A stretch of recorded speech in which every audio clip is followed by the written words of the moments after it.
Thank you, Mr. Chairman, distinguished ladies and gentlemen.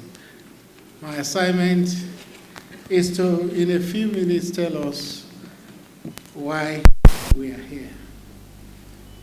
We are here because yet another book has been written on our principal and former president of the country, Muhammadu Buhari. A number of books have been written on him. Like the MC said, I have written. When we were in government, some people wrote, and now my colleague in the media office of the president, Garba, Shehu'S, has written one. Why this rush of books? We have not even seen anything, because many, many more will come. Books should be written because human memory can be short. Therefore, a number of things need to be documented and must be documented. That is why it is needful to write books, particularly on a personality like President Buhari, who has served the country honestly and selflessly. It is said that Abraham Lincoln is the most documented American president. That as of today, there are between 15,000 and 16,000 books written on Abraham Lincoln. One president. One president. And it is good to have things like that because many generations of Americans to come will have things to read about Abraham Lincoln. Don't be surprised if in the years and the decades and epochs to come, we have many more books on President Buhari because he is like an elephant. When you touch an elephant, you account for that part of the animal you have touched. If you touch the trunk, your account is going to be different from that of the man who touched the body. And if another man touches the tail, his account will be different from that of the man who touched the body. So, many more books will come about President Buhari. He had two spokespersons, myself and Garba. If you look at our books, our two books, you'll find that they are in different directions. Mine was experience working with the man. And Malam has also written in another direction. Many other books in different other directions will stick up. So we are here today to launch this book by Malam Garba Shehu'S, and I would like to thank everyone that is here. And I will just say, please, let's write on about a man who is iconic, about a man who is legendary, and about a man whose image looms large. Thank you very much for coming. I must tell you something about former vice presidents and such individuals. As you know, sometimes we get it all wrong. We say that, for instance, I will be referred to as the immediate past vice president of the Federal Republic of Nigeria. As for the person before me, who would be His Excellency Namadi Sambo, he would be referred to as the former Vice President of Nigeria. All those before us will be referred to as the one-time Vice President of the Federal Republic of Nigeria. So Alhaji Atiku Abubakar, who is seated here, is one time. I welcome you, sir. And also to say what a pleasure to see you, and also to know that you are healthy and well and doing so wonderfully year after year. I'm honored to welcome you all to the launch of the book, According to the President, by Malam Garba Shehu, former Senior Special Assistant to the President on Media and Communication. We are especially honored to have with us today General Yakubu Gowon, former President of the Federal Republic of Nigeria, who at age 90 still looks like he could still win a 100-meter dash. I'm aware, sir, that you were to go abroad before you got this invitation, but you very graciously postponed that trip to be here to celebrate with our friend and brother, Malam Garba Shehu. Garba Shehu has written a very important book, According to the President, a presidential spokesman's experience. And the book is important, not just because it details his eyewitness accounts of some of the most history-worthy moments in our national annals. And he crisscrosses two different administrations. But not just that. I think more importantly, he has been true to his heart and to his calling as a teacher. Many may not know that Malam Garba, while he was editor of the Triumph newspaper in Kano, was also doing something close to his heart, teaching journalism, aspects of journalism at his alma mater, the Bayero University.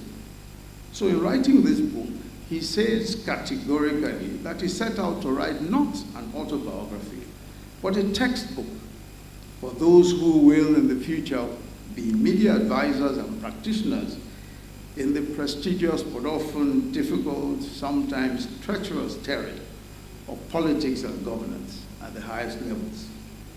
By writing a textbook based on his experiences, both good and bad, he spares the wise who will follow him the burdens of learning by experience.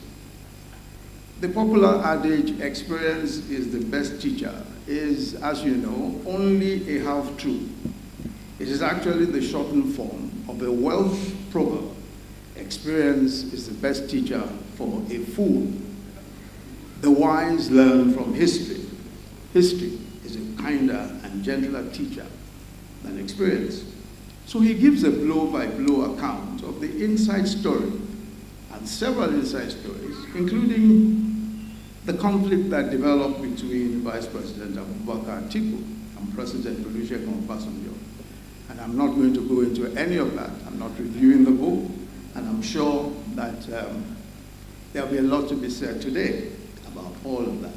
And how, what he says, how he, as a media person for Vice President Atiku, in navigating that debacle, he lost his job.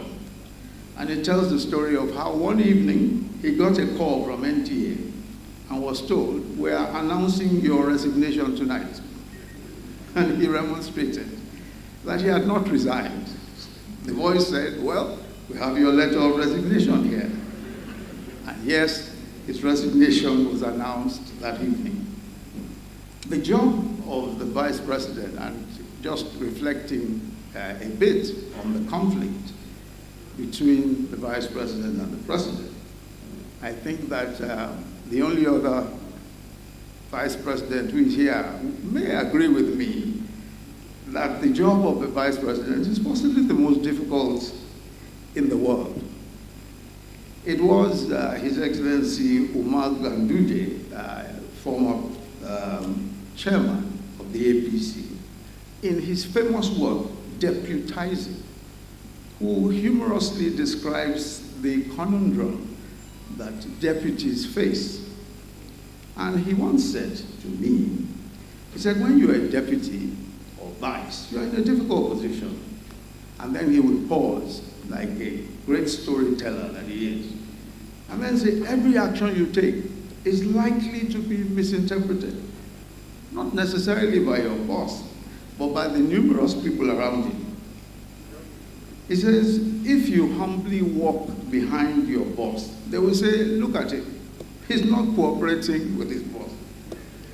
If you walk by his side, he'll say, ha, see this man. He thinks he's equal to the boss. And if you walk in front of him, they will say, he thinks he's better than the boss. The account of Garba Shehu about all of the events surrounding that particular conflict, I'm sure you will find incredibly interesting reading. But the bulk of the book is about his stewardship as presidential spokesman, co-presidential spokesman of President Muhammadu Buhari. And that is the bulk of the book. As we've heard, and we've already heard from his, at the time, the special advisor and spokesman to the president, Pastor Femi Adesina.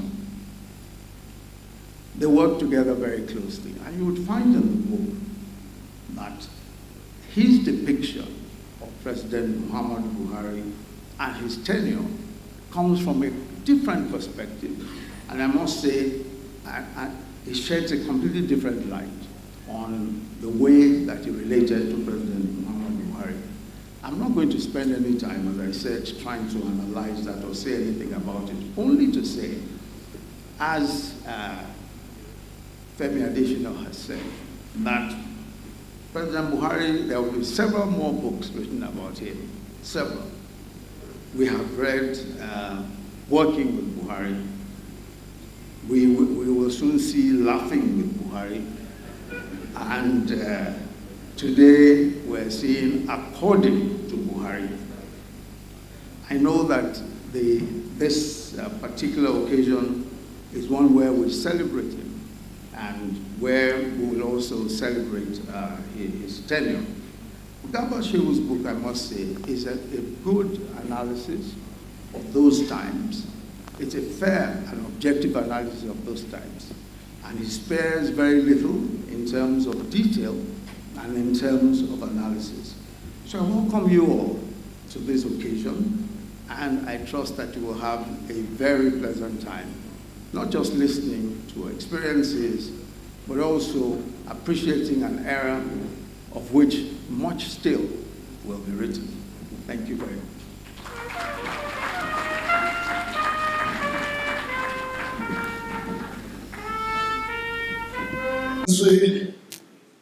President Ahmed Bola Tinubu, GCFR, the President and Commander-in-Chief of the Federal Republic of Nigeria, being represented by Senator George Akume, Secretary to the Government of the Federation.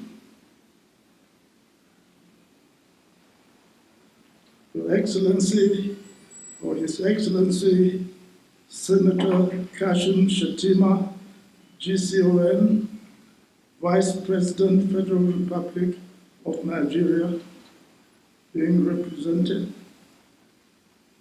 His Excellency, General Muhammadu Buhari, GCFR, former President in absentia, being represented by Professor Yemi Osinbajo, former President of the Federal Republic of Nigeria, Vice President of the Federal Republic of Nigeria.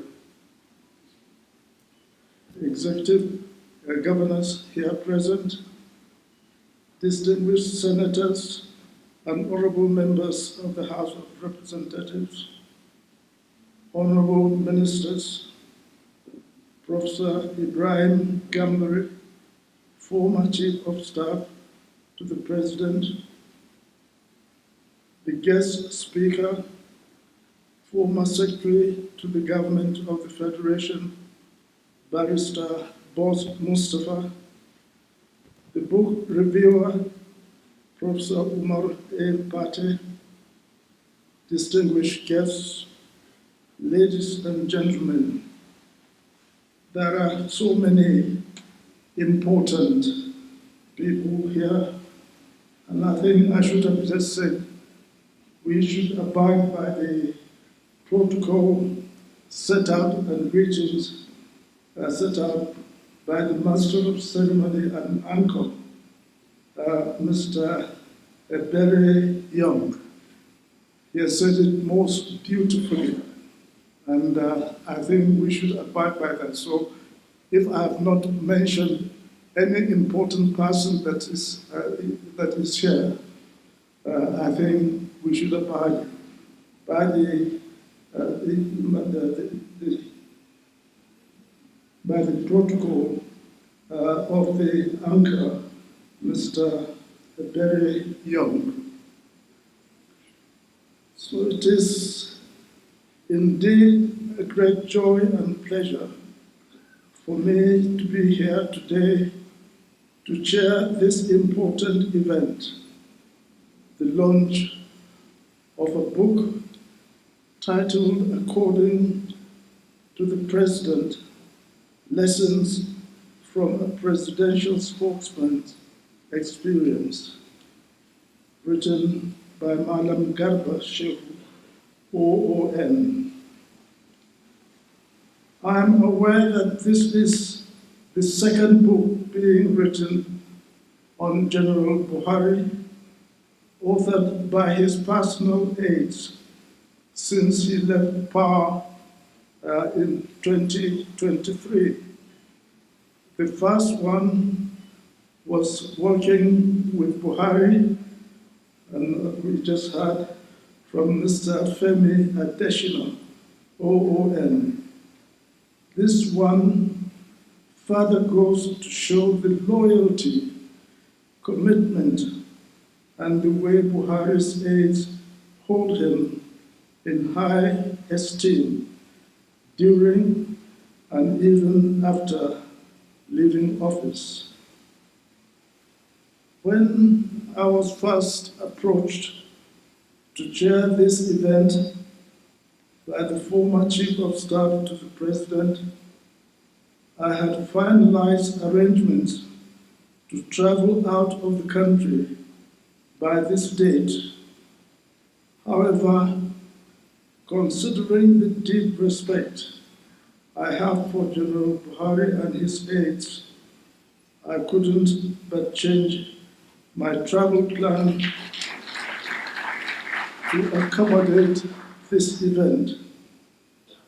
Further, the former Secretary to the Government of the Federation, Barrister Boss Mustafa, CFR, visited me in person to deliver a copy of the book.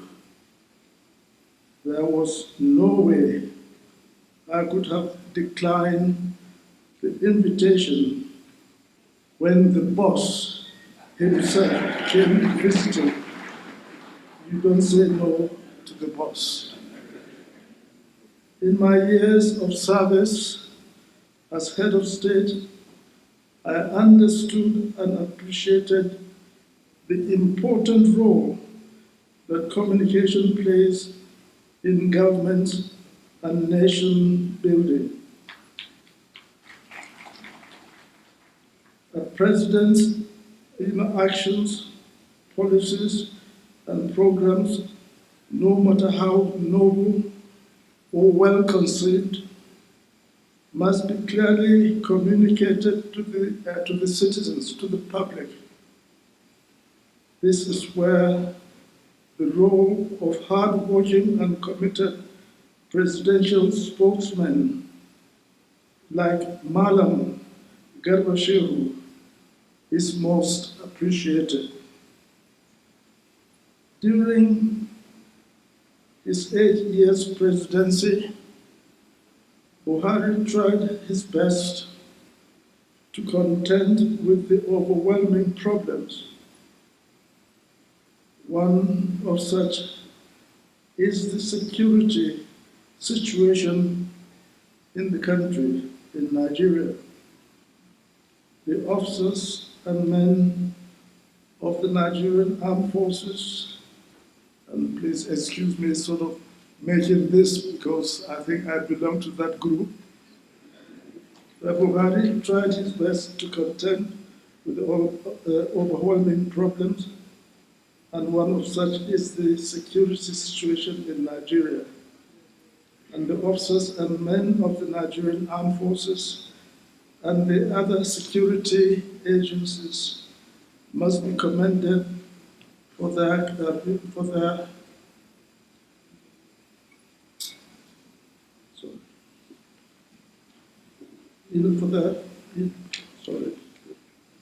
commended for for their role, and commended for their role in this respect. Recently, I went to Kaduna for this 162 Army Day celebrations, where the Chief of Army Staff, on behalf of the armed forces, reaffirmed their commitment to fight and defend the sovereignty of our nation.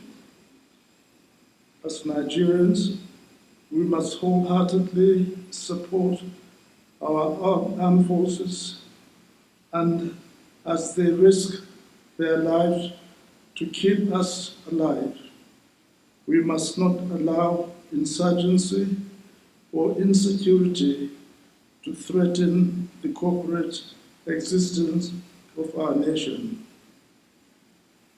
I know General Buhari to be a staunch believer of the Nigerian project. I know him as a person not inclined to worldly or materialistic overtures. No matter the misconceptions about General Buhari, you can take away the fact that he has the firm interest of Nigeria at heart.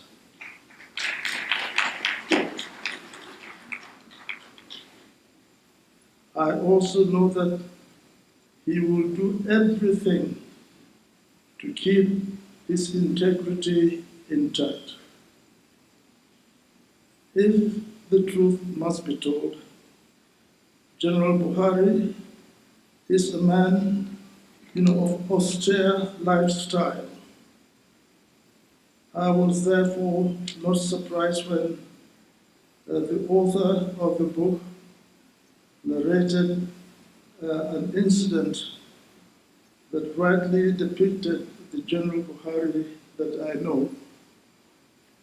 According to Garba Shehu, shortly after being sworn in as President and Commander-in-Chief, General Buhari was informed of the need to increase the budget for catering services in the villa. He then asked what the existing budget was. When they told him it was 10 million naira for the State House, including the Vice President, guest houses and banquets in honor of visiting leaders, he screamed, "Wow," and asked that even that amount, 10 million, is too much, and it should be drastically reduced. I don't know whether the Vice President can confirm this, the ex-Vice President can confirm this.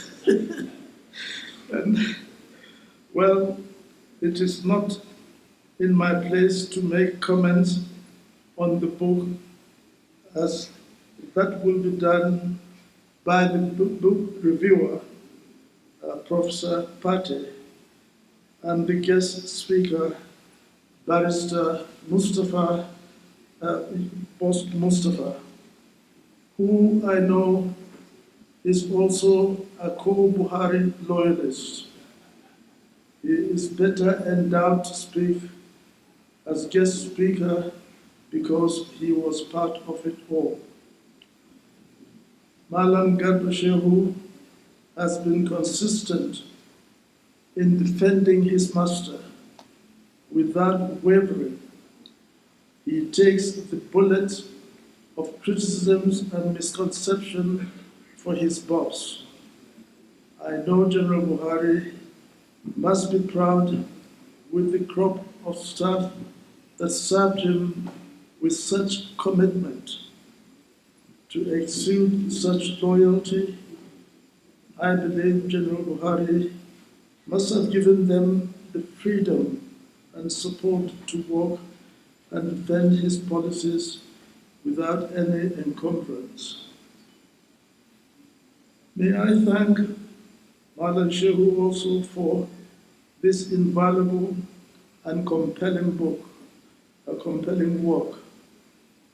You did a great work in sharing with us the intricacies of what it means to be the voice of a president. Indeed, this book is a blueprint or roadmap to the present and future presidential aides on how to relate and defend the action of policies of the president, as it provides deeper understanding of the complexities of governance. It is practical guide to students and public relation practitioners on the nuances of public engagement.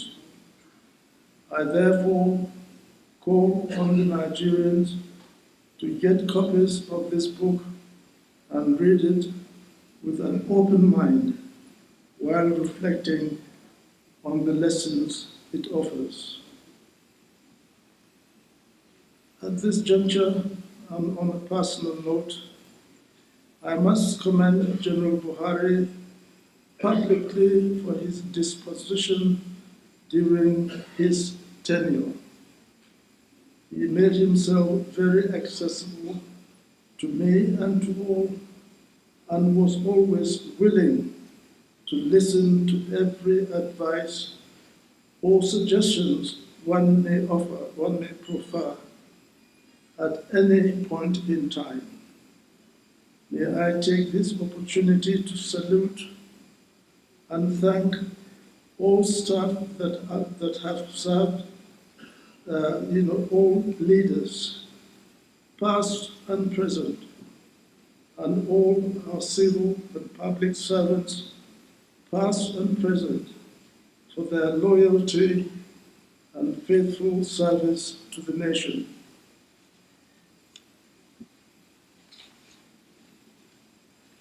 As I conclude, I want to once again congratulate Malam Garba Shehu on this remarkable milestone. May the contents of this book foster more effective communication in our public service and ultimately contribute to the continued progress and unity of our beloved country, Nigeria.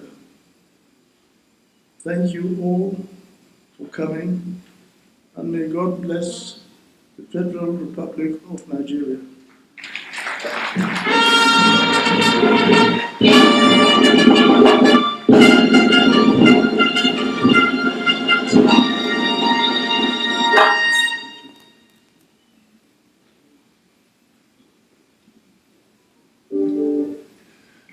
That is our chairman. Can we generate an applause that sounds like Dr. Chris Ngige, former Minister of Labour? I welcome you. Ddn'T former special assistant to the President on print media, is also here. And let me welcome Bashir Power. Some of our chief launchers,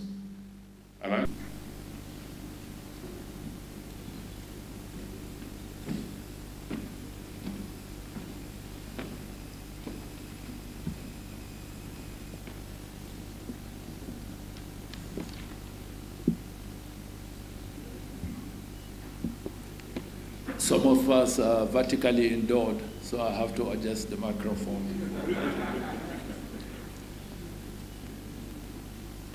Your Excellency, the chairman of this occasion, General Yakubu Gowon, GCFR, and the Deputy Chairman, Prince Nduka, the President of the Federal Republic of Nigeria, President Bola Ahmed Tinubu, GCFR, ably represented by my senior brother and immediate successor, distinguished Senator George Akume, CON, the Vice President of the Federal Republic of Nigeria, distinguished Senator Kashim Shettima, GCON, ably represented by Dr. Umar Modibo, Senior Special Assistant to the President, Your Excellency, Professor Yemi Osibajo, Vice President 2015 to 2023, Alhaji Abubakar Atiku, GCON, Vice President 1999 to 2007, former governors here present, and the Deputy Governor of Katsina, Honorable Ministers serving and former Secretary to the Government, Ambassador Babaganaki Iwe, GCON, Chief of Staff to President Buhari, Professor Ibrahim Gambari, CFR, Honorable Speaker of Jigawa State House of Assembly, the book reviewer, our chief lunchers, distinguished ladies and gentlemen. The theme of this lecture, which I have been asked to deliver, President Muhammadu Buhari's contribution to national development, is both a reflection on leadership and an exploration of the institutions, policies, and principles that defined his presidency. While we are gathered to present Garba Shehu'S according to the President, this lecture does not adopt that book's title, but rather complements it by situating the administration's advancement agenda within the broader architecture of governance and reform. Let me begin with a moment that shaped the trajectory of the 2015 Buhari presidential campaign. In the lead up to the 2015 general elections, a small but consequential meeting was held to discuss key appointments into the emerging structure of the Buhari presidential campaign. It was at that meeting that Garba Shehu'S name was tabled as a prospective director of media and publicity. And I'm glad that Mala Nasru El-Rufai is here in this meeting. He was part of that decision making. And I humbly made that suggestion. And that suggestion gave birth to the appointment of Mala Garba Shehu as the Director of Media and Publicity. The decision was based on merit. He brought a long-established reputation in political communication, editorial leadership, and public engagement. More importantly, he was considered as someone who could speak with clarity while remaining anchored in institutional discipline. From that moment, Mr. Shehu became an integral part of the political infrastructure that eventually shaped the Buhari administration. His transition from campaign spokesperson to presidential media advisor was a logical progression, a signal continuity of message and fidelity to the original orientation of the presidency. And arguably, President Buhari's public life was marked not just by official positions, but by a strong connection with many Nigerians. His reputation for integrity, as attested to by General Gowon, who was his boss, discipline, and national commitment earned him lasting support, especially in the northern parts of the country and later the south, and gave him that nickname of "Say My Gaskiya." This support was built on earned social trust rather than political expediency, and it gave his administration the room to pursue difficult reforms in areas like security and the economy with a degree of public backing that was unusual in Nigerian political history. This lecture has been structured into three major parts: the introduction, with which I'm dealing with now, a reflection of evolutionary and exemplary leadership, and President Buhari's legacy 2015 to 2023, and the concluding part of the lecture. Let me start with the first segment. This lecture on President Buhari's contribution to national development reflects a lifetime of committed public service. His career has been shaped by national duty, from his early military service to his tenure as military governor of the northeastern state and thereafter Borno State. A lot of the Gen Zs don't even know that Buhari served as governor of Borno State, but he served for a very short while, where he carried out foundational reforms during the post-Civil War recovery, and later as Federal Commissioner for Petroleum and Natural Resources between 1976 and 1978. Under his supervision, the Nigerian National Petroleum Corporation, NNPC, initiated key pipeline and depot infrastructure and approved contracts for the Kaduna and Warri refineries, laying the foundation for Nigeria's downstream oil sector. As executive chairman of the Petroleum Special Trust Fund, he oversaw one of Nigeria's most impactful delivery-focused programs, directing resources towards roads, education, primary health care, and essential medicine during a time of fiscal constraint. These roles reinforced his belief in infrastructure-led growth and disciplined public service. His service as Nigeria's head of state and decades after as democratically elected president provided continuity to his earlier reformist instincts. In his dual role as president and minister of petroleum resources, he supervised major energy sector reforms, culminating in the passage of the Petroleum Industry Act of 2021.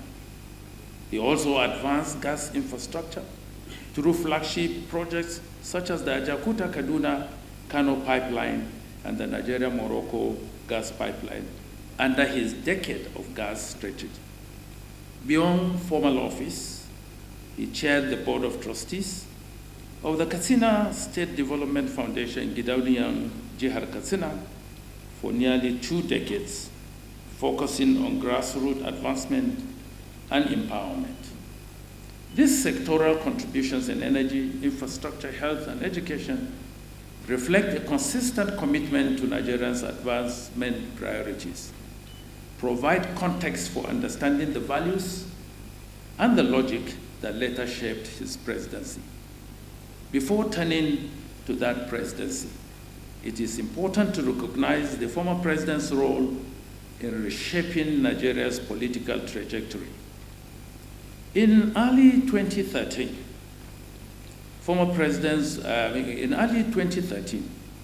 as the leader of the Congress for Progressive Change, CPC, President Buhari formally requested and supported the creation of the CPC Merger Committee, part of a broader coalition building process that brought together the ACN, the party under which I served as the Deputy National Chairman as on transition or merger committee, the AMPP, and a faction of the ABGA, and the elements of the ruling party through the breakaway PDP group. His endorsement and participation, along with other party leaders, such as the President Bola Ahmed Tinubu and Senator Ali Modu Sharif, who was the chairman of the Board of Trustees of the AMPP, lent credence and credibility and direction to the merger, helping to unify disparate parties' factions under the banner of the All Progressive Congress. That coalition building paved the way for the first democratic defeat of an incumbent ruling party in Nigeria's history. President Buhari's integrity, national stature, and disciplined messaging were central to that breakthrough. Not only that, for us in the ACN, I do not intend to stir any controversy, but I will make bold to state this, that the merger in 2013 was midwife to present a Buhari or create a Buhari presidency. Because we looked at the statistics of the votes that were coming to the table. In the 2003 election against Obasanjo, Buhari raked in 2.7 million votes. In the 2007 election with Shehu'S, 2012, no, the 12.7 million votes. In 2007, after the PDP unleashed its machinery, it came to 6.6 million votes against Yar'Adua. In 2011, it went back to 12.2 million votes. And when we were conceptualizing the merger, we said, what will give us a head start? And obviously, it was in the back of our consciousness that a merger with the CPC, though the CPC at that time had only one state, the ACN had 6 states, the AMPP had 3 states. But when you sum out the total votes that gave us the presidency in 2015, the aggregate of the total votes were 15.4 million votes. So basically, what we brought to the table, the other parties that were in the merger, in addition to Buhari's 12.2 million votes, were 3.2 million votes. I do not intend to stir any controversy, but I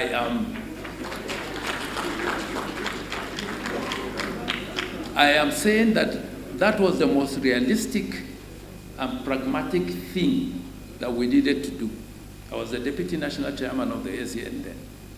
So I anchored the transition. My colleagues in the ACN are here. Fahmy is here. What we did and the decisions that we took was to provide or to produce a Buhari presidency. Buhari formally requested, okay, I've done that. His endorsement assisted in that.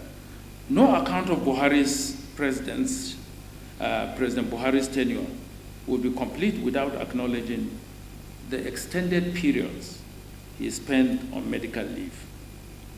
These moments were politically delicate, were also telling of his leadership philosophy and personality. Rather than disrupt governance like we saw in the previous administration, he allowed the constitutional order to function as intended, delegating authority to the vice president and demonstrating a rare commitment to institutional stability. While some perceived as a slowing of momentum, these periods revealed his preference for rule-based delegation and his continued confidence in the systems his administration had built. It was leadership by structure. As Secretary to the Government of the Federation, I had the responsibility of coordinating the machinery of government under his leadership. The role offered direct exposure to the administration's internal logic, interministerial coordination and institutional reforms. Today's lecture, therefore, is not a catalogue of achievements. It is a reflection on how the Buhari administration approached governance, its reform logic, institutional priorities, and long-term intent. No single lecture can exhaustively unpack the complexity of those years. Rather, this presentation offers a considered overview of key interventions and the thinking behind them. The period in view was one of recalibration, characterized by policy consistency and a deliberate effort to rebuild state capacity, outcomes that merit rigorous policy and historic scrutiny. The aim here is to situate the administration within the larger arc of Nigeria's developmental journey, focusing on what was done, how it was done, and why it matters. President Buhari's legacies, May 2015 to May 2023. When President Buhari assumed office in May 2015, Nigeria was facing acute macroeconomic and security challenges. Crude oil prices had collapsed, revenues had declined sharply, and public institutions struggled with credibility. Boko Haram insurgency had escalated in the northeast, testing federal unity. The administration responded by prioritizing fiscal discipline, capital spending, and institutional reforms to restore stability and rebuild trust. The Strategic Implementation Plan, SIP, served as a short-term stabilization tool, followed by the Economic Recovery and Growth Plan, 2017 to 2020, which laid out a strategy for infrastructure, industrialization, and public sector reform. The ERGP boosted investor confidence with clear policy targets. In 2021, the administration launched the National Poverty Reduction with Growth Strategy, aiming to lift 100 million Nigerians out of poverty within 10 years. Chaired by the Vice President and supported by governors and ministers and the private sector, the MPRGS adopted a multi-pronged strategy, including microeconomic stability, industrialization, redistributive programs, and public service reform. Ladies and gentlemen, the administration's second term in 2019 marked a shift to evidence-led governance. It established the Policy Programs and Projects Audit Committee to review first-term outcomes and set new priorities, culminating in the 9 priority areas launched in August 2019. This covered microeconomy, stability, food security, energy, infrastructure, industrialization, human capital, social inclusion, governance, and security. These priorities informed the medium-term National Development Plan 2021 to 2025 and Nigeria Agenda 2050, which introduced long-range planning anchored in demographics, sectoral linkages, and performance benchmarks. Both frameworks emerged from wide consultation across government and partners. There are numerous projects that were undertaken by the Buhari administration. I won't want to bore you with them, but suffices to mention strategic prioritization of transformative legacy projects, such as the Second Niger Bridge, the Lagos-Ibadan Expressway, the Abuja-Kaduna-Kano Highway, and the Warri-Itakpe rail line, each improving mobility, logistics, and regional connectivity. Several of these projects are still ongoing. Hundreds of kilometers were covered by road infrastructure, and I believe that the current government is doing its best to ensure that these roads become functional and usable for the communities. Ladies and gentlemen, one other area in which Buhari's leadership came to the forefront was in the management of the COVID-19 pandemic, which posed one of Nigeria's most complex governance challenges. Under President Buhari, the response was guided by science, fiscal intervention, and coordination. And that earned him the nomenclature of the ECOWAS champion on COVID-19. He worked with regional leaders on border protocols, preparedness, and equitable vaccine access. His steady diplomacy positioned Nigeria as a regional anchor during a time of great uncertainty. The Presidential Task Force, which I chaired, provided high-level oversight, eliminating bureaucratic delays, ensuring federal and subnational alignment, testing infrastructure expanded swiftly with over 200 labs activated. The NCDC led on surveillance and diagnostics, supported by real-time data and public health communication that maintained citizen trust. I can say with every degree of certainty that in the course of the over 1 year that I chaired the national response on COVID-19, we had unfettered access to President Buhari.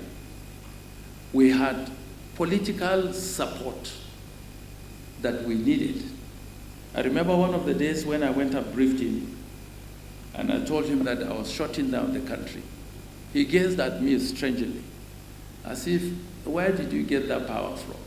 I said, it's delegated authority, sir. When you appointed me as chairman of the COVID-19 response team, which had a multi-level approach, you gave us the power. We've discussed everything. The Minister of Aviation has spoken to the aviation authorities for the necessary NOTAMs rules to go out. The Minister of Health has done his bit, and for that reason, we have taken a decision to shut down the country. He said, have you thought about security? I said, yes, I've met with the security officials, I've met with the Chief of Army Staff, with the retinue of different officers, and we factored that. Because the shutting down was not only across our borders, we were also shutting down within the country. And he was concerned about the daily earnings of our people. So he wanted clarity of what we intended to do. And we gave him that clarity. And for that reason, he decided that we should go ahead. And we did it. And to the glory of God, we have done so well with our response to the extent that several countries have copied it, and they still copy it.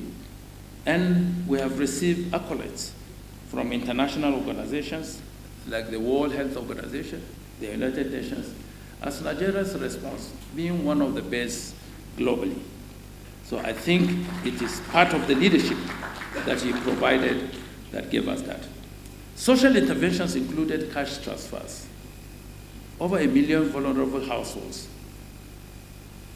We trained digital workers, targeted SMEs with relief, COVID mobilized. It was multi-sectoral and multi-level in terms of the work that we did. Under President Buhari, institutionally, the administration pursued reforms through executive orders and legislative action.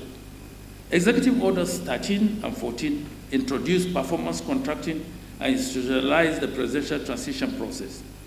The latter stands out as a pioneering move. It repositioned transitions from ceremonial handovers to structured rule-based processes that reinforce national stability and continuity in governance. In doing so, it created a new standard of transition that has outlived his office, but still remains as an instrument of shared goals and institutional trust. Major legislative milestones include the Petroleum Industrial Act and 4 finance acts aligning fiscal policy with economic strategy. The Presidential Enabling Business Environment Council oversaw over 100 reforms that improved Nigeria's ease of doing business rankings. In the digital economy, broadband coverage expanded to nearly all the local governments under President Buhari, while the National Digital Policy and Strategy provided a coherent framework. The NIM-SIM integration strengthened identity systems and local content policies. Under President Buhari, Nigeria experienced an unprecedented surge in military modernization, with asset acquisition reaching its peak across armed forces. In April of 2018, he approved $1 billion intervention for military equipment, and by 2022, the defense budget had grown to 1.2 trillion, with significant capital directed toward modern platforms and logistics. This represented the most intense military build-up since the return to democracy, reflecting an urgent response to security challenges and a disciplined strategy for operational renewal. Education did not suffer. Let me come to an area where I believe history will judge President Buhari well. Nigeria's foreign policy under President Buhari combined pragmatic diplomacy with a clear ambition to reassert the country's leadership across Africa and on the global stage. His tenure saw strategic appointments that elevated Nigeria's visibility in multilateral institutions. Most notably, Nigeria successfully led a re-election campaign for Dr. Akinwumi Adesina as president of the African Development Bank, despite international headwinds and a contested review process. Under his leadership, Akinwumi's leadership for 10 years, the bank's authorized capital expanded from 93 billion to 318 billion, directly impacting 565 million lives through transformative investments in infrastructure, energy, and food systems.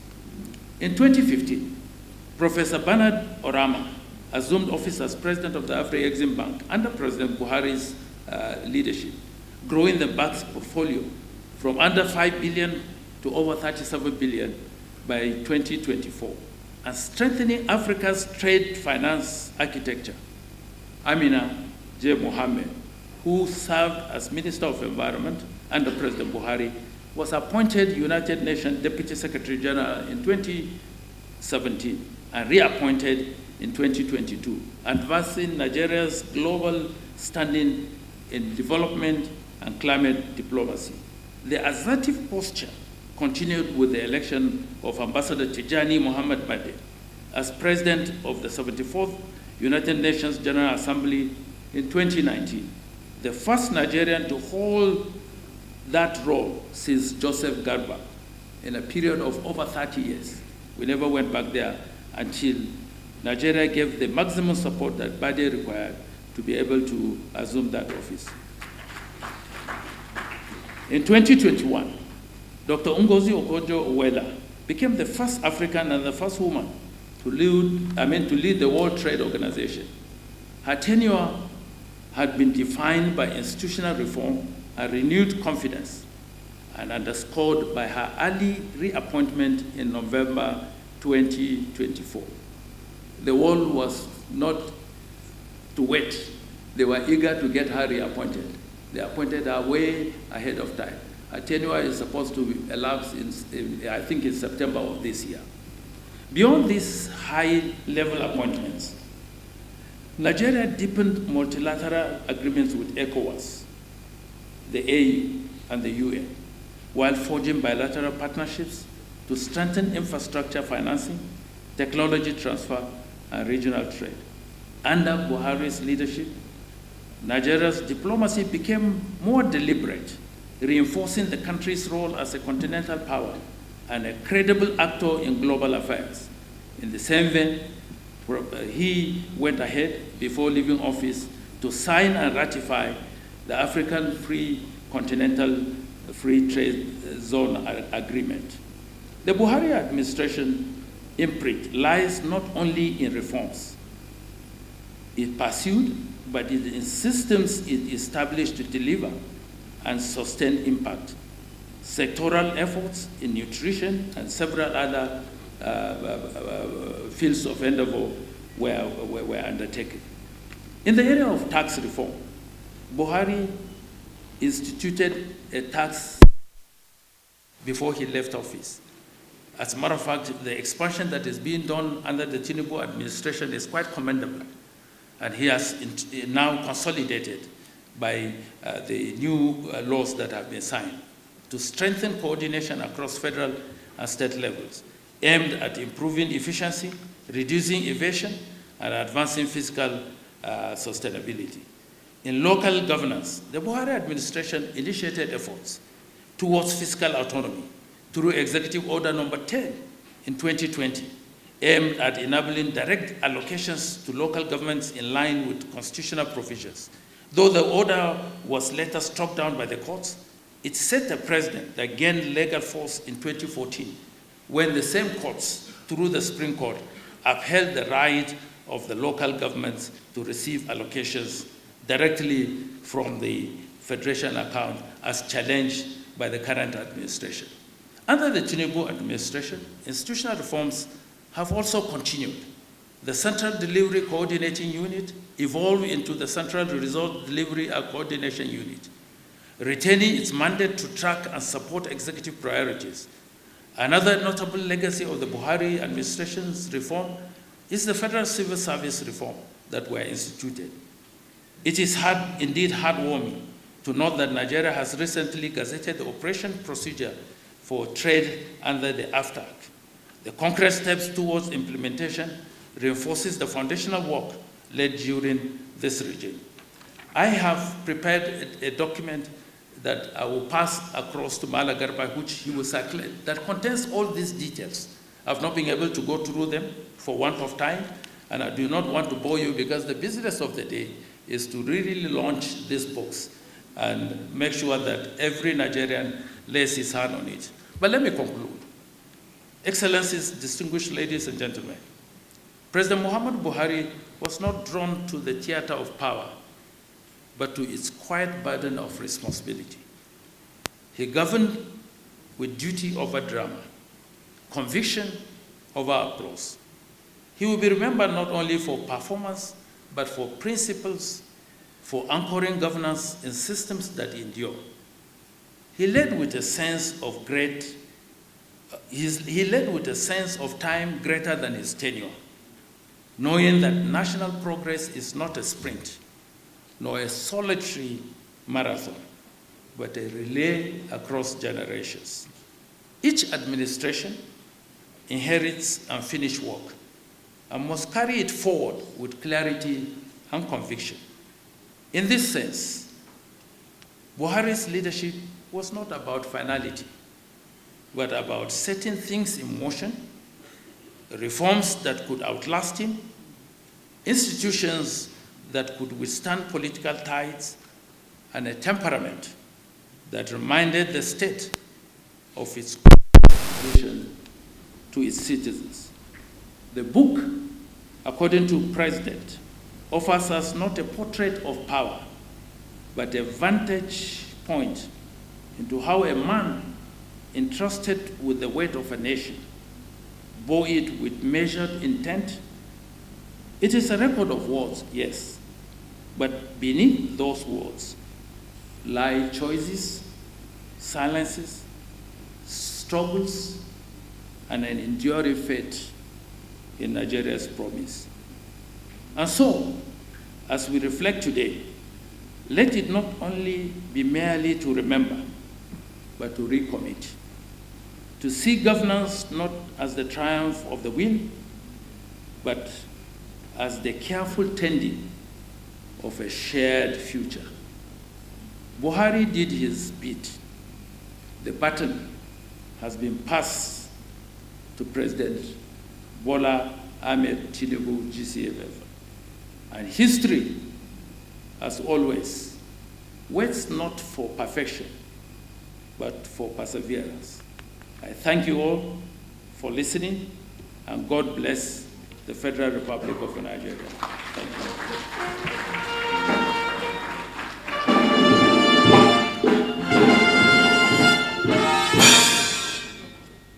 Thank you very much. The former Secretary to the Government of the Federation, Boss Mustafa, and his presentation is really the presentation of a boss. Let's put our hands together one more time for him, ladies and gentlemen. Thank you very much. Thank you.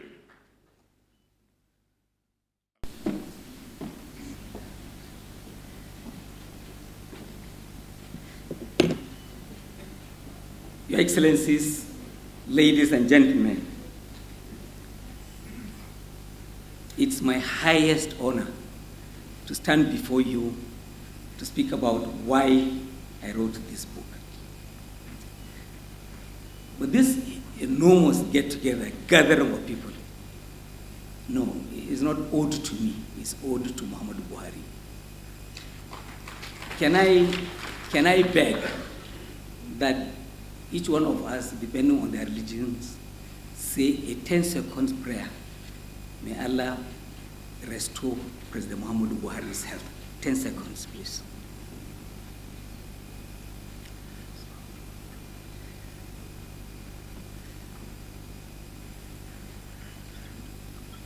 Thank you. May the God Almighty accept. I'm not going to go, to recognitions, but by necessity, there are a few that I just have to make. And please forgive me if I have to take a little more time. Your Excellency, General Akpoti-Uduaghan, the chairman of this occasion, who, as he said, actually deferred his summer holiday. He had gone on holiday from about June and doesn't come back until shortly before his birthday every year in October. Here he is with us. We're deeply honored by this. General, they mentioned Barrier College, and I'm privileged to have attended Barrier College as you did. Because for us, you are the personification of all that is good, of the values that Barrier College represented. When I was in junior class, you visited as the commander-in-chief, as head of state. Something happened, I don't know why. I found myself in a picture in between you and Governor Rotimi, who accompanied you to Barrier College on that day. After you had left, the pictures were put on display in front of the dining hall. Before I got to the dining hall to eat my food, everyone who saw me was screaming, "Come and see, you are in the same picture with General Gawon. You are in the same picture with General." So it's amazing, this life, that I'm seated under the same roof. This mighty gentleman, taller than a windmill. It's a privilege. It's also a privilege that number one citizen of the country, President Bola Ahmed Tinubu, is here adequately represented. Bola Ahmed Tinubu, for me, people can say whatever they want to say. As Buhari's agent, I had been sent a number of times to Bola Ahmed Tinubu to find explanations, to find support for some of our communication issues. Because then, and I believe up to today, President Tinubu has this country's biggest media assets, and he has never failed to come to our aid. So, And it is not by coincidence that he chose Senator George Akume to represent him. And by the way, I hope that the former governor of Benue, when he reads the book, he will not sue me. I hope he will like the picture of him that I have with that book. But Senator Akume was, if you will recall, actually I was one of the campaign managers, his campaign managers when he wanted to be Senate President in 2015. And I also want to say, I want to skip His Excellency Vice President Atiku Abubakar, because I'll come back to him. His Excellency Vice President Oshibanjo, intellectual powerhouse.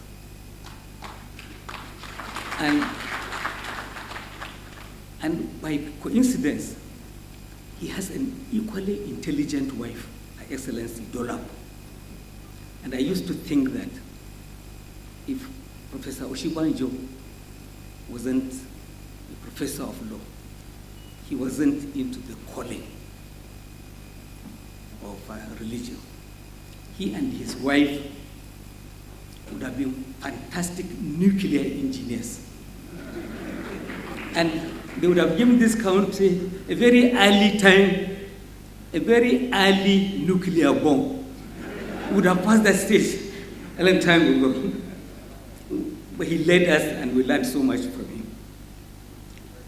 And I want to say something I think that is being skipped in the order of protocol. His Excellency Babagana Kingibe is also a Vice President of Nigeria. By the virtue of the recognition by President Muhammadu Buhari of the June 12 election as having produced a president for Nigeria and a vice president. So both himself and Chief MKO Abdullah are deserving of all the honor that is due to former presidents and vice presidents.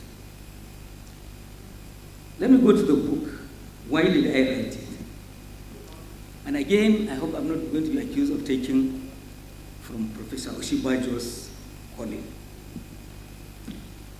Muslims are encouraged to read widely. The Lord God in the Bible wanted to send someone.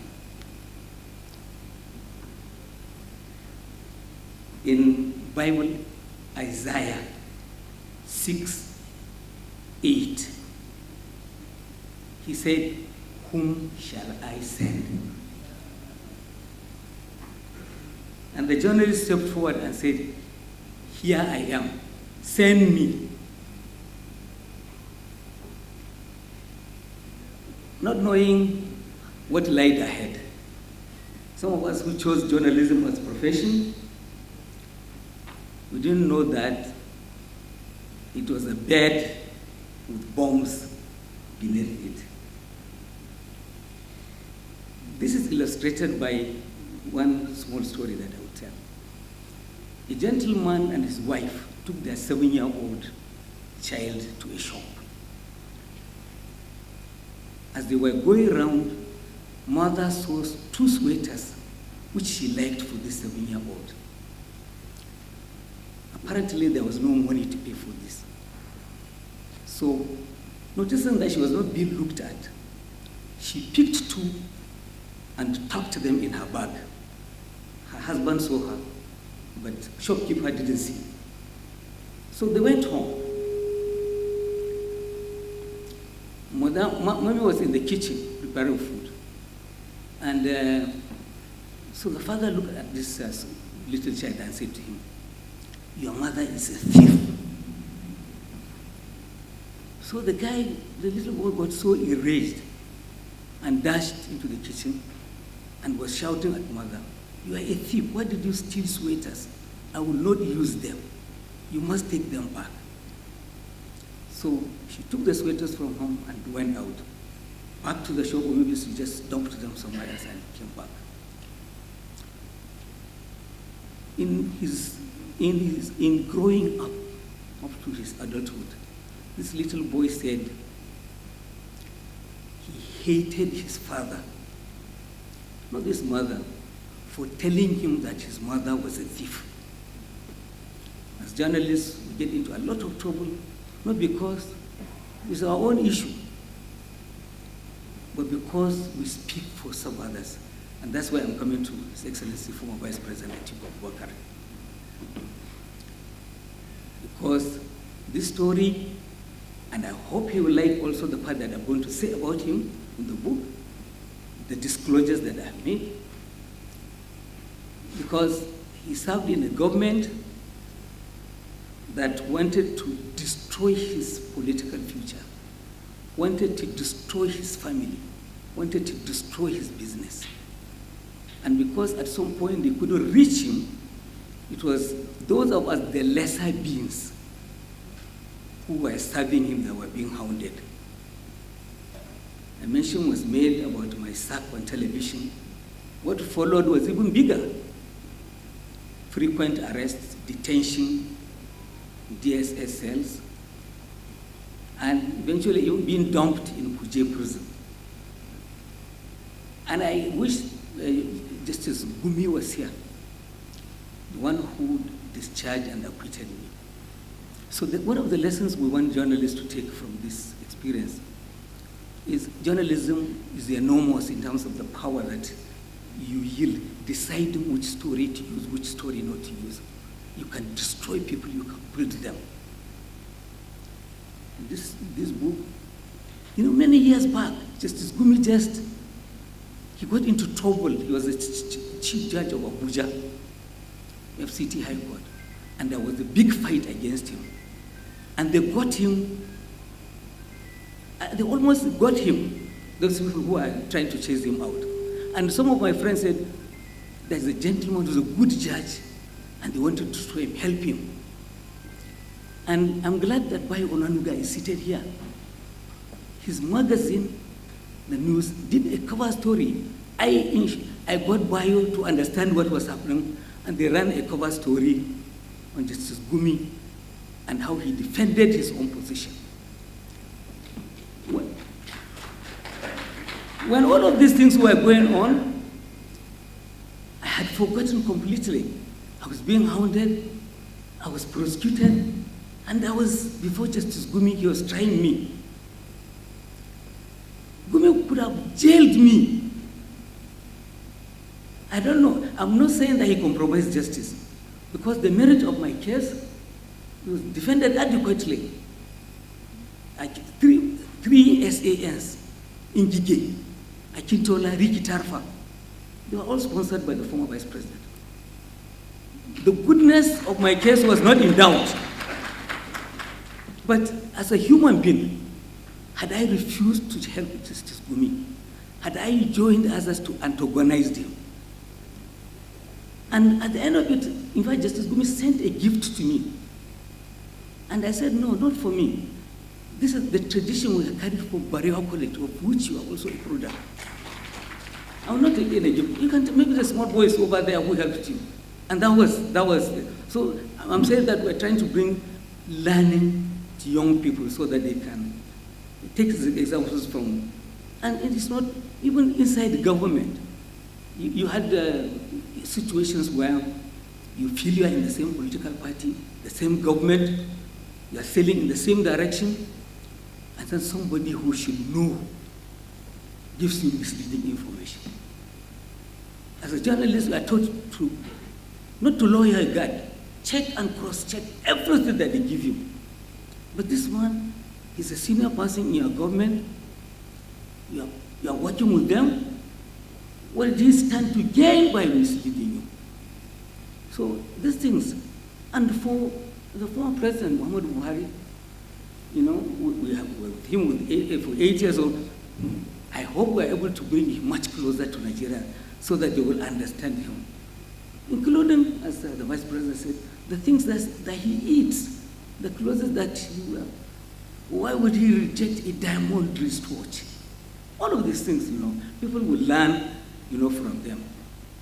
And to talk about, and the book also, addressing a lot of the things that Boss Mustafa has said that were authoritatively collected and presented in a very summary form. So Muhammad Buhari has done his part, and the legacy must be preserved. This is a country that forgets too often. We are bedeviled by amnesia. The moment you go, they forget about you and they move on. So we must continue to preserve the legacy and keep the records of former leaders. I think I will not say much. I'm supposed to introduce. So the book is intended to achieve two major objectives. It's a learning document for younger people who were learning journalism and public relations in schools, and two, to project the legacies of President Muhammad Buhari. Before I take my seat, I know that I will not be back to say my vote of thanks. I would like to thank everyone who has come here, and in particular, cite the two younger brothers of Mrs. Buhari who also have not been recognized, Mahmoud and Ahmed. And Lord Garba actually was my roommate and classmate in Barewa College. And I'm happy that he's good. They said he brought a bullion band here. I'm glad that I had this. And Femi Adesina also, I must mention him, because he's just a special kind of person. You know, and Governor Fahimi is in this room. When they first appointed us, and it's in the book, he called us to his suite in Hilton and said, "You two, you must not fight." I said, "Me and Femi, we won't fight." He kept on wanting to, how would you work as spokespersons, two of you, and you don't fight? But in the end, here we are. It's like, you know, two men sharing one wife, and they don't quarrel about it. that's how we ended it. And please also, Nduka Obaibena is my boss in the media. He's done everything for me, and I really appreciate his generosity. And lastly, my wife, Hafsatu, she's seated there. Before we were going through those hassles, arrest and detention, we used to hear about high blood pressure from our neighbors. It came to our house that time. Thank you very much.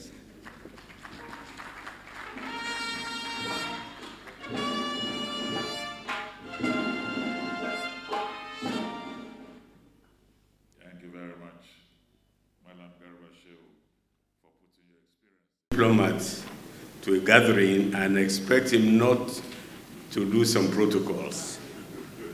So Chairman of the occasion, His Excellency General Yakubu Gowon, GCFR, the Deputy Chairman, Prince Nduka Obiagbona, the Duke himself, His Excellency President Ahmed Bola Tinubu, GCFR, ably represented by distinguished Senator George Akumi, Secretary to the Government of the Federation, the Vice President of the Federal Republic, Senator Shetima Kashim, ably represented by Professor Umar Modibo, His Excellency the former Vice President, Professor Yemi Osibajo, GCON, representing our boss, President Muhammad Buhari.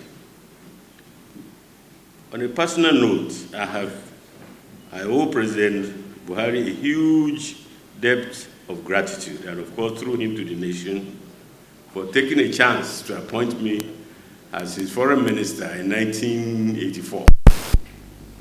Then 39 years old, and he took a chance.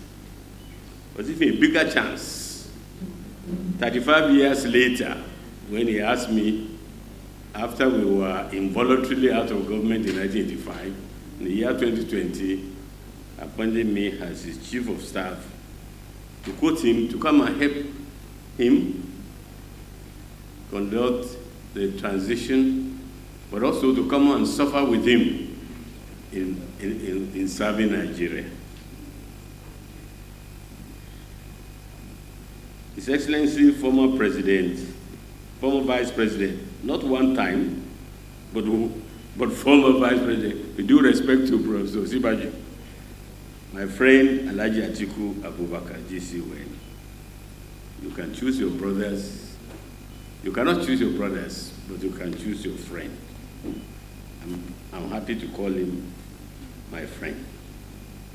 The former Secretary to the Government of the Federation, Babagana Kingi, with GCON.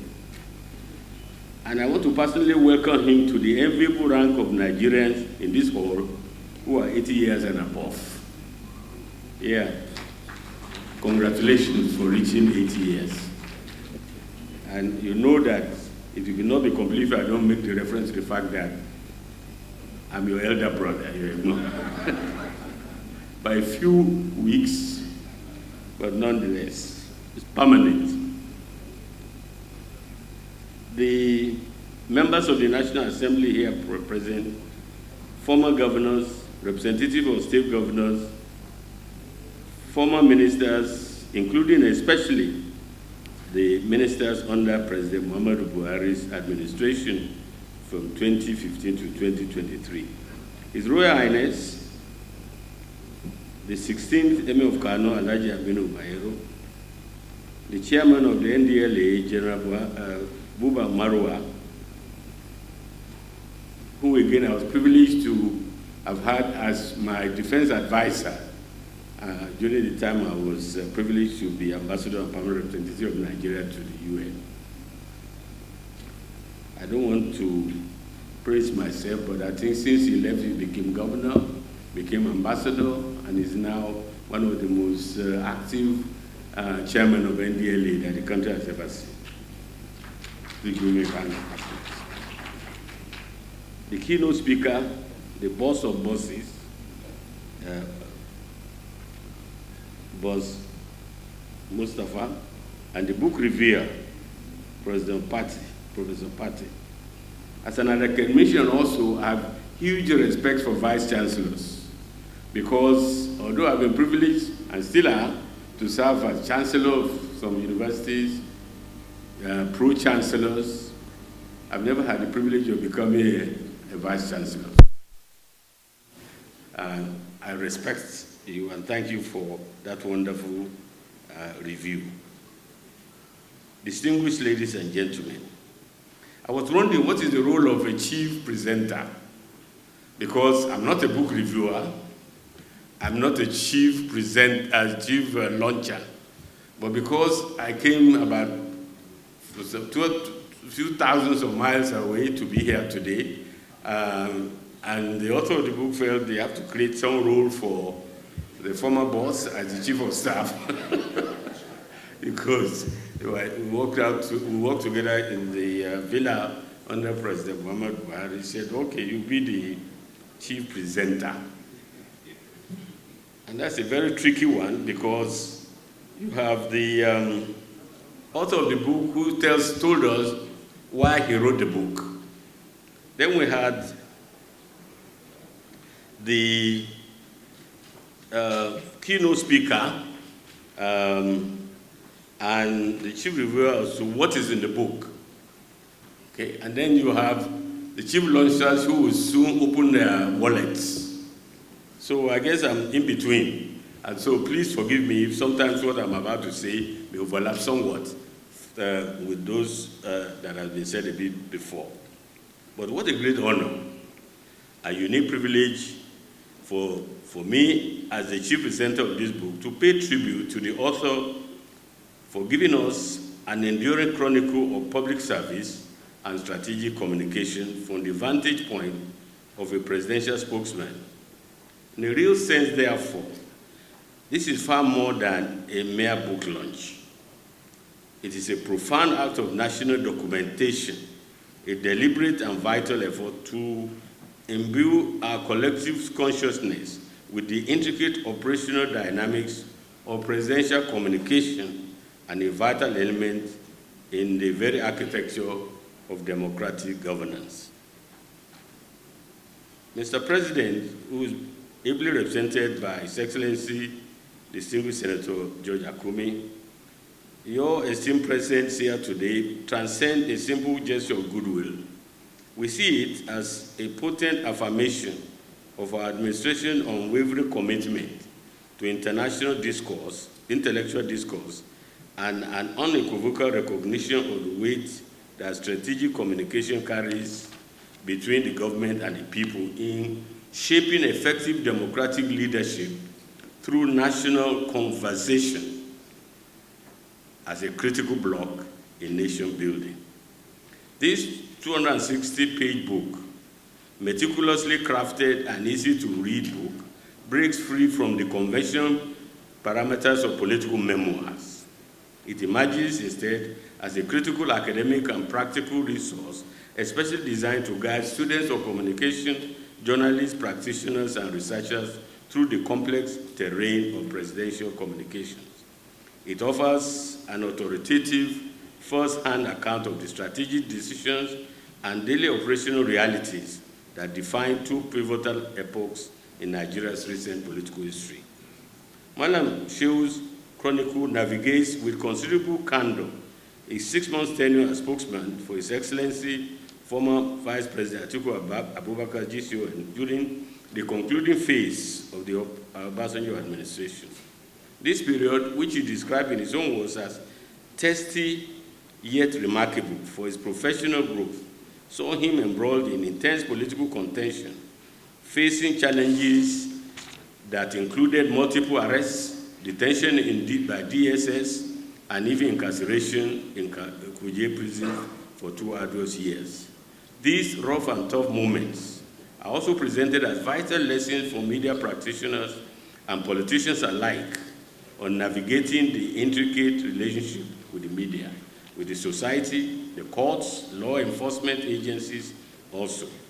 His personal odyssey, commencing from ostensibly modest circumstances, as he himself put it, the son of a driver who struggled to support the family in Dutse and in Kano, without privilege and no connections, yet rising to Nigeria's seat of power, serves as a powerful validation of meritocracy within our democratic framework. His life, as he puts it, again I quote, exemplifies the story of success without the limits set by social factors like ethnicity, religion, or region. The larger, more extensive portion of this volume, however, documents Madam Shehu'S transformative 8-year journey along our revered former President Muhammadu Buhari from the pivotal 2015 presidential campaign onwards.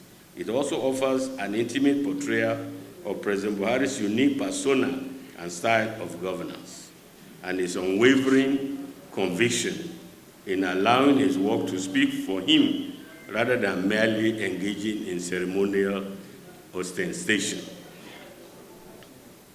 Former Vice President Osinbajo also mentioned about the humorous side of President Buhari. And we're still waiting for that book, Laughing with Buhari, because I want to share with this audience some of my own experiences. In January 1984, just about a month after President Buhari took office as head of the federal military government, we had a special envoy from President Reagan to tell us, to give us a very stern message. Why did we close the border, which impacted negatively to Niger, by then whose leader was Hosni Abri, a favorite son, a favorite friend and ally of the United States. So this gentleman came, was a retired general, and he wanted to start with some small talk, like diplomats tend to do. And he said, Mr. President, I love your country. As a matter of fact, the first time I visited Nigeria was in 1942, when, as a junior officer in the U.S. Army during World War II, I came to visit Nigeria. So, Buhari said, General, I didn't realize until you mentioned this that we had more than one thing in common. I know we are both retired generals, but also that, as you now say, we both visited Nigeria for the first time in 1942. And he looked at me, And he said, my foreign minister had not even visited by the fact that both of us visited Nigeria. But this book illuminates key policy thrusts that underscore President Buhari's transformative legacy. I will skip them because but Mustafa has promised us there will be a compendium which will be shared. But it's important to put these things on record. It was Winston Churchill, at the end of World War II, the Prime Minister of Britain, who was asked, Prime Minister, how do you think, or do you think that history will be kind to you? And he said, yes, history will be kind to me because I intend to write it. And he wrote 11 volumes, those of you remember, on the history of Second World War. So we're not going to have 11 volumes about Buhari's administration, but we might get close to it. But I know that whether we write it or not, history will be kind to that administration, because he was a unique man, a unique leader, led by example, not ostentatious, very stern. And he always, once you give somebody a responsibility, he allows you to do your job.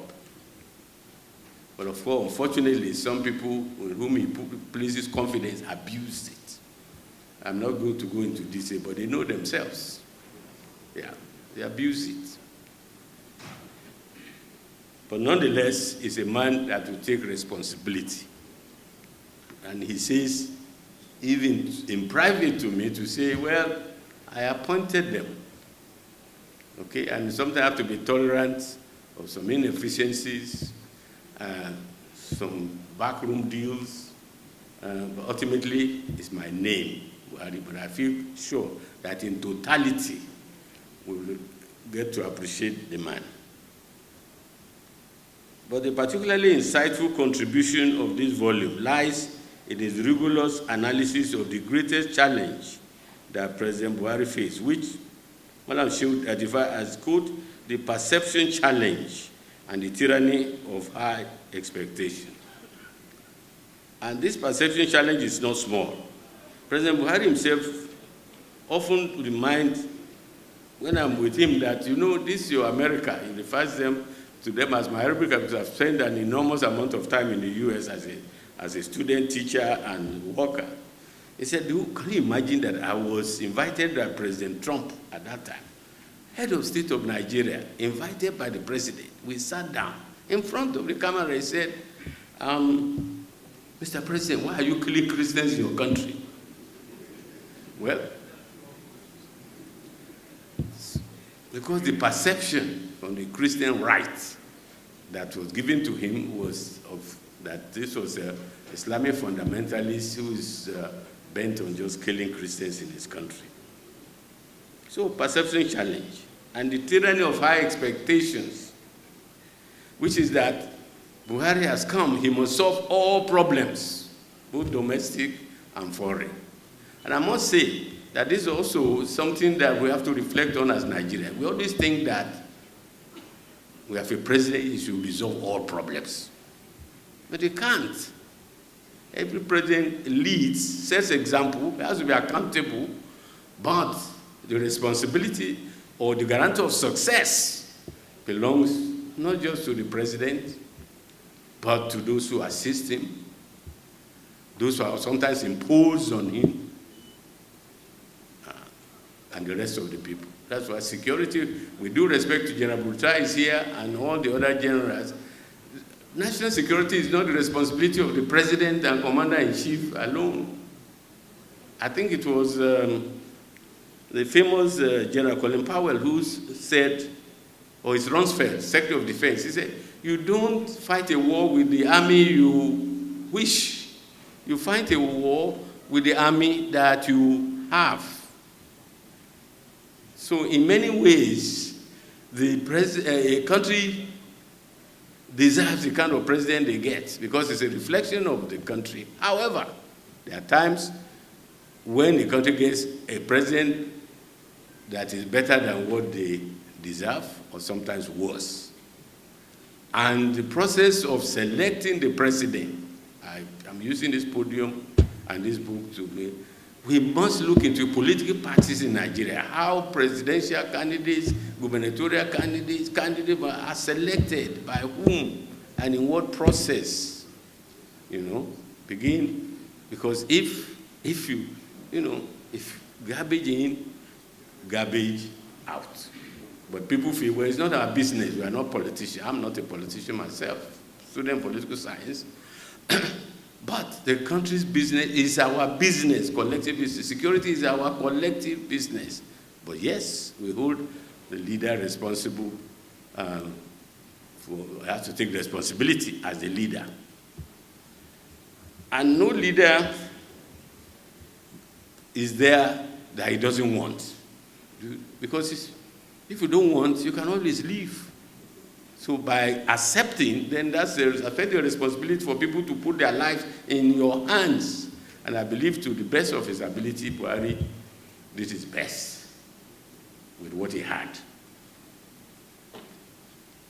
Now, I'm coming to the end of my presentation. A particularly insightful contribution of this volume lies in the fact that we didn't have at the beginning what we call strategic communication or strategic approach in addressing criticism in the right spirit and often concrete communication solution for dealing with scenarios. Many people think that being a spokesman is just to abuse everybody or tit for tat. It's not it. It's communication to get the president's policies understood and, if possible, accepted by the generality of the people. That's the role. And therefore, you have to take a strategic approach to it. Duke, I'm not speaking for you. You know, I'm just a simple man from Ilori. But that's what strategic communication is about, not abusing, Because how can you be abusing people? And, you will explain what you are trying to do, what are the constraints, and what efforts you are making, and therefore how the president deserves the support which he needs. So, this dimension of strategic communication offers invaluable lessons for every public servant and aspiring leader on navigating the complexities of public opinion in a vibrant democracy, particularly in an era contending with misinformation and the inherent risk of spinning stories. Yeah. And also, I sympathize because Garba, Shehu, Femi Adesina, they are the spokesmen, but they are the designated spokesmen. There are so many people who speak for the president. But Mustafa speaks for the president. Gambari sometimes speaks for the president. Chairman of the party speaks for the president.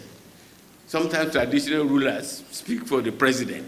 Some unofficial advisors, these mysterious people that never come to the public front, but Nigerians know them and go to them.